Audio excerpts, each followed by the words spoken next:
Ladies and gentlemen, welcome to the laundry room. This is Pillar to Post. I am your host, Pete, and we're going to be talking a little bit about everything. Hardy Boys, we're going to talk the WWE Concussion Lawsuit, and a little bit about Shelton Benjiman. As we know, SmackDown Live is coming up tonight. I will be seeing you there. But before we get into that, let me tell you, please like, subscribe, and follow me on Twitter. You can follow me at Twitter at Mordecai Fallon. You can find me on Facebook at Pete G. Wall.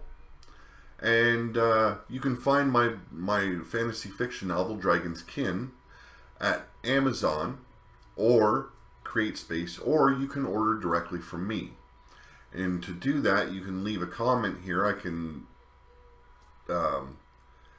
send you a private message and give you my either email address, or you can contact me on Facebook by friend requesting me, and I will add you to the Dragon's Kin group, as well as the Circle of Steel merchandise page and my authors page.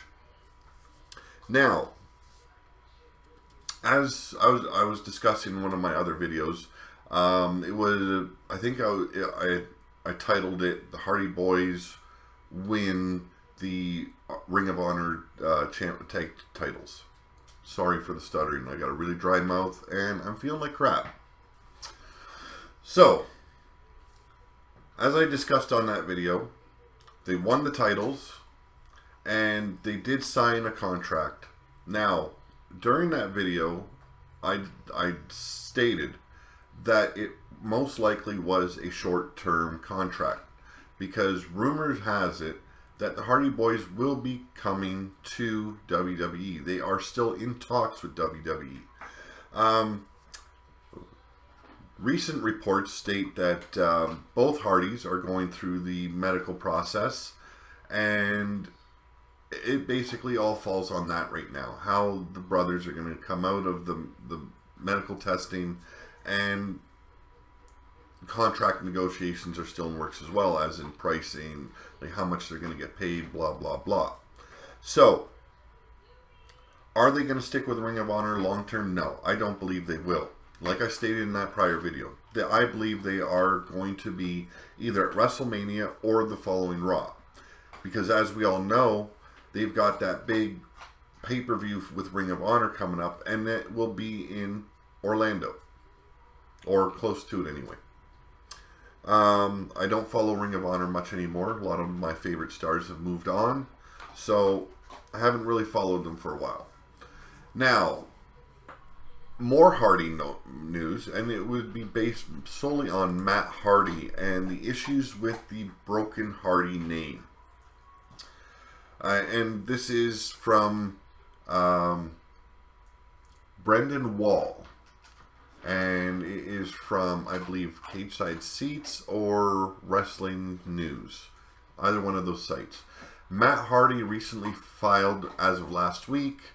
Okay, Matt Hardy files trademark for broken nickname. Let's see here. Matt Hardy's fight to keep his gimmick and his broken moniker continues, as he recently filed for trademark rights for it.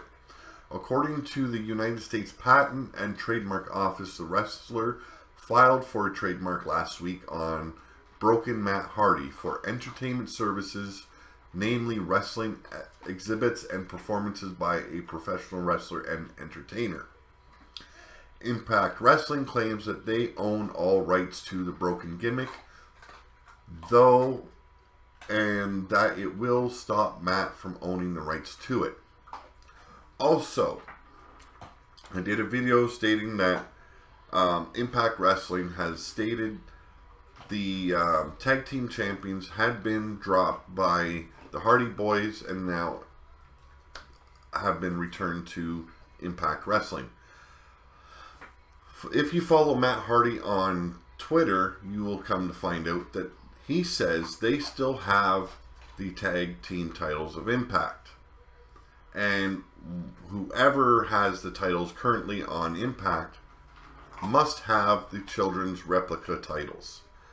And if you want to find out what will happen with the Tag Team Gold from Impact, follow him on Twitter.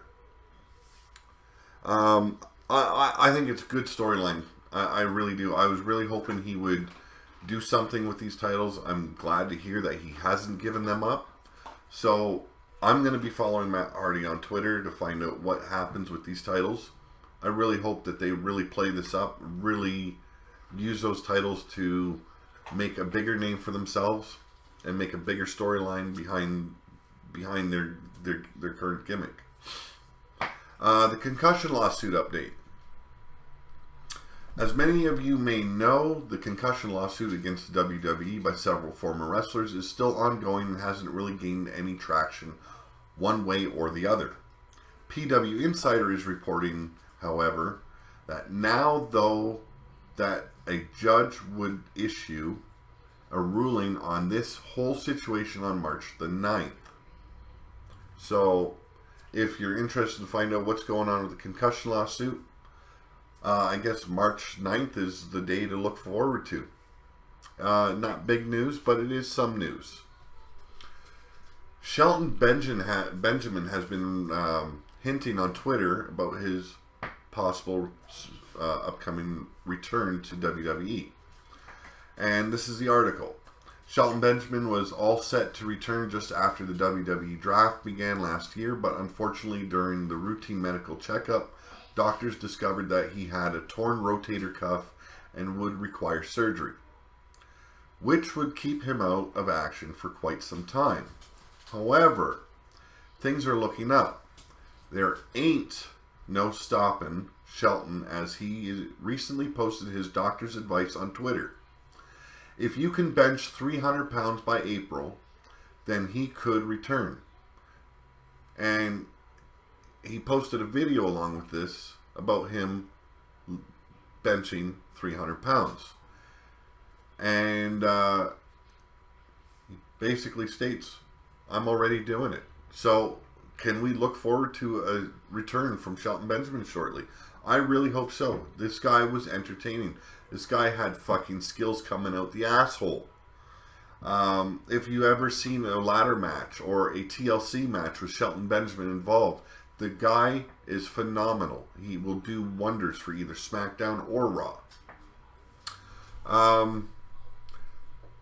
Speaking of Raw, I did my review last night, and I wasn't happy with the way the show was done. It was done a lot better than previous episodes of Raw have been done. The women were still heavily over-scripted. The match with Kevin Owens and Sami Zayn was very one-sided, and to me, it was like they were burying Sami Zayn. He had very little action in that, very little offense, very little. Every little comeback he'd attempt to make, it was shut down right away. It was like a beatdown. It was like watching Fastlane all over again. It was just one-sided beatdown, completely straight through the match, and it was very short. On top of that, we did not get to see the match start. It was already in progress when we returned from commercial. I love the Cruiserweight match. I would have enjoyed it even more if we wouldn't have had 3 or 4 commercials breaking it up. It was my match of the night. I believe that was match of the night. I don't think anyone could fucking deny that the Cruiserweights, they've been getting more time. We've seen them get more time on the pay-per-view. We also seen them get more time last night on Raw. And it was almost like the shackles had been loosened or removed because they acted like cruiserweights last night. The Jericho and Samoa Joe match, for one, very fucking short, like I stated. And 2, very one-sided. And yes, I stated that it looked like Sami Zayn and Jericho got buried last night. Now, I know almost everything led to a storyline going into WrestleMania last night. But to take that time away from two main event class matches like Sami Zayn versus Kevin Owens, Samoa Joe versus Chris Jericho, and give that time to commercials or whatever, or just make it one-sided just for the sake of it, it was garbage. You know, it made Samoa Joe look fucking strong. It made him look like a beast. It made Kevin Owens look like the Kevin Owens that we know and love. But what about Sami Zayn and Chris Jericho? It made them look weak as piss.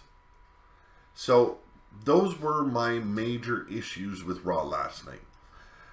I enjoyed the show more than I have on previous episodes, but I'm not going to sugarcoat my opinion for nothing, for nobody.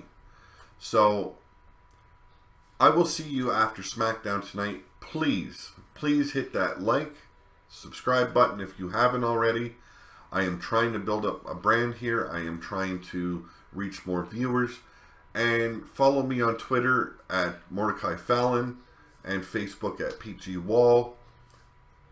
And I'm going to keep on doing what I do. It was good talking to you once again. I will see you tonight after SmackDown.